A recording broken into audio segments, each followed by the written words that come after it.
और बहाने लेते हैं कि कोटे से आए हो आप, कोटे से। अरे हमें मौका ही कम मिला, मौका कम मिला है कोटे वालों को। यदि मौका एक बार मिल जाना प्रधानमंत्री बनने का, हाँ, तो आपको बता देंगे देश में कैसा देश चलता है। सबसे पहले जिन्होंने घोटाले करे ना, सबसे पहले उन्हें अंदर जेल में बाड़ा जाए, सबसे पहले उन्हें सजा सुनाई जाए। क्या पैसे दे के सब मैनेज कर लेते हैं।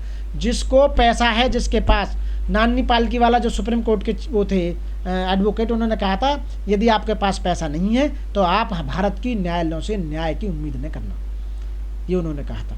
तो यही हो रहा है साथियों, समस्याएं बहुत हैं। मैं ज़्यादा बोलूँगा तो आप सब कुछ समझदार हैं, बहुत सारी ऐसी, मैं कई घंटे बोल सकता हूँ देश में जिन जिन समस्याओं के बारे में जो मैंने फेस किया है और जो देखा है, जो चल रहा है साथियों। मैं वही हमारे राष्ट्रपति साहब ने क्या कहा था, यही तो कहा था कि भाई मैं ज़्यादा नहीं बोल पा रही हूँ, आप कुछ समझना, ज़्यादा समझना। और क्या समझाएं, बताइए, और क्या समझाएं, इतना कुछ कहा। देश के राष्ट्रपति को नौबत आ गई ऐसा कहने की, बताइए आप क्या देश में चल रहा है।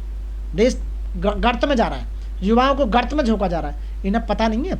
आप बताइए, जितने भी गोदी मीडिया वाले हैं, जिस बात को कहना चाहिए मोदी मीडिया, या जो भी हमारे पत्रकार हैं, जितने भी हमारे टीवी पर चैनल चल रहे हैं, क्या करते हैं? ये हकीकत दिखाते हैं, सच्चाई दिखाते हैं? हमेशा झूठ का बोलबाला है, झूठ को बेचते रहते हैं। सुबह से शाम तक 40 चैनल भगवान के बारे में बताते रहते हैं, वस्तु शास्त्र के बारे में बताते रहते हैं। एक ने भी यदि 1 घंटा भी यदि चैनल पर संविधान के बारे में बताया होता तो हमारा देश आज बहुत आगे पहुंचता। हर नागरिक को संविधान के बारे में बताने का कोई मतलब ही नहीं है, ना उसे बता पाते।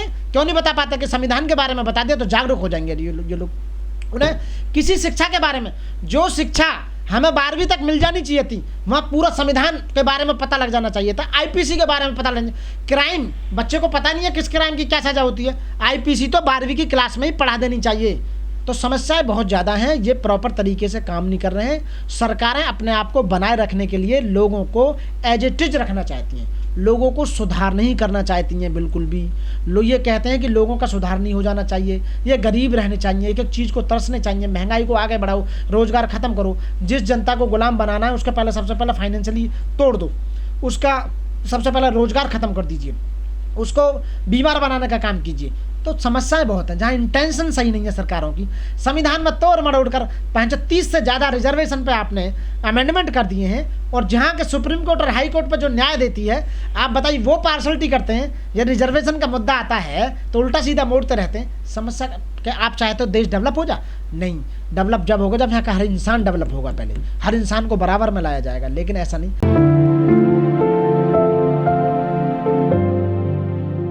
साथियों, जय भीम, नमो बुद्धाय। मैं एडवोकेट मनोज कुमार, दिल्ली से। साथियों, आज 6 दिसंबर है, बाबा साहब का महान परिनिर्वाण दिवस।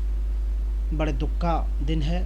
हमारे बीच में बाबा साहब बहुत पहले चले गए, वो बहुत कुछ हमें दे के गए। उनके ऊपर 4 लाइन दोस्तों, मेरे दोस्त हैं मुकेश कुमार मासूम जी, उनकी कविता है ये, और मैं अपने दुख को, मतलब वेदना को कैसे जाहिर करता हूँ। दर्द को अब गुनगुनाना चाहता हूँ, मुश्किलों में मुस्कुराना चाहता हूँ। दर्द को अब मुस्कुराना चाहता हूँ। जिंदगी गुजरी है तुमको याद करके,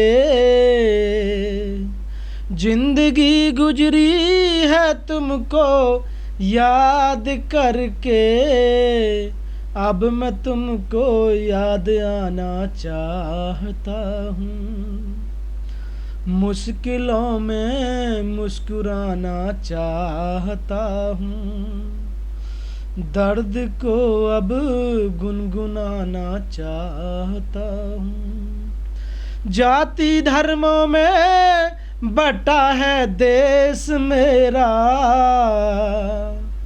जाति धर्मों में बटा है देश मेरा।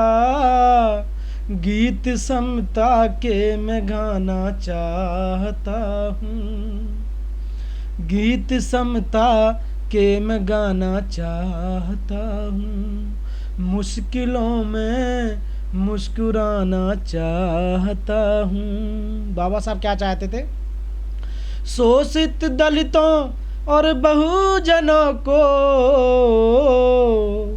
शोषित दलितों और बहुजनों को देश का राजा बनाना चाहता हूँ, देश का राजा बनाना चाहता हूँ, मुश्किलों में मुस्कुराना चाहता हूँ, दर्द को अब गुनगुनाना चाहता हूँ। साथियों जय भीम, जय भारत, नमो बुद्धाय। साथियों जो ये धूम्रपान करते हैं, नशे के जितने भी साधन हैं, जेल में मिलते हैं, बाहर से आ रहे हैं, इन्हें पता नहीं, एनसीबी को पता नहीं है कहाँ से ये दुनिया भर के नशे के युवाओं को नशा बना जा रहा है। जिस देश का युवा नशे में डूबा हो, उस देश का क्या तुम ये कहोगे कि देश डेवलप होगा? बताइए। लोगों के 50,000 स्कूल ख़त्म कर दिए, क्यों भाई? प्राइवेट स्कूलों में इतनी फीस बढ़ा दी, पढ़ नहीं सकता। प्राइवेट अस्पतालों में इतनी महंगी फीस है, इतना महंगा पैसा वो है इलाज, वहाँ तुम इलाज नहीं करा सकते। तो गरीब आदमियों गरीबी नहीं हटाओ, गरीबों को हटा दो इस देश में से, मार दो गरीबों को, और क्या कर सकते हैं बताइए। अब फिर उस ऊपर से कहते हम देश को हर बार लॉलीपॉप लेके आ जाते हैं इलेक्शन में, हम ये देंगे, हम ये देंगे, ये देंगे, ये देंगे। क्या हो रहा है आप बताइए? यही समस्या है देश के अंदर। इसलिए साथियों ज़्यादा मैं कुछ नहीं कह सकता। साथियों आप समझें, मैं यही कहूँगा आपके चैनल के माध्यम से, बाबा साहब के रास्ते को पकड़ो। बाबा साहब ने कहा था शिक्षित बनो, जो शिक्षित होगा, शिक्षा वो शेरनी का दूध है, जो पिएगा वो धाड़ेगा, जैसे मैं धाड़ रहा हूँ ऐसे तुम धाड़ोगे। बाबा साहब ने कहा था साथियों, मैंने बाबा साहब का बात को माना। मेरे पूरे परिवार में 8 मेंबर हैं, 8 के 8 आज एडवोकेट हैं और समाज का काम करते रहते हैं। इस चैनलों के माध्यम से साथियों आप धन्यवाद के पात्र हैं। आप रात दिन आकर आप ये लेते हैं, इंटरव्यू लेते हैं, समाज में जाते हैं, समाज की जितनी समस्याएं उन्हें उठाते हैं और उन समाज तक बताते हैं। क्योंकि आपको इसलिए आना पड़ा क्योंकि भारतीय जो मीडिया है वो सही, जो गवर्नमेंट के जो पत्रकार हैं और या चैनल हैं वो सही बात को नहीं दिखा पा रहे हैं। इसलिए साथियों आपके दिल में जो दर्द है, गरीबों के जो दर्द है, रेप हो रहे हैं, डकैती हो रही है, चोरी हो रही है, लूट है, पाट है, दुनिया भर की समस्याएं, अनटचेबिलिटी, बहुत समस्याएं देश के अंदर जिनको तुम उजागर करते हो। साथियों आपके लिए बहुत बहुत धन्यवाद, बहुत बहुत साथियों साधुवाद। और साथियों मैं यही कहूँगा कि बाबा साहब ने जो बताया, शिक्षित बनो, संगठित रहो, संघर्ष करो, उस पर अड़ल रहना, हमेशा चलते रहना। साथियों पढ़ाई लिखाई पूरी करना, एक दिन जब पढ़ जाओगे सारी समस्याएं समझ में आ जाएंगी। इसलिए सरकारें नहीं चाहती कि आप पढ़ लिख कर मजबूत बने। जिसके पास शक्ति होती है, जिसके पास पावर होती है, उस पर कोई जुल्म नहीं करता। साथियों जय भीम, जय भारत, नमो बुद्धाय। साथियों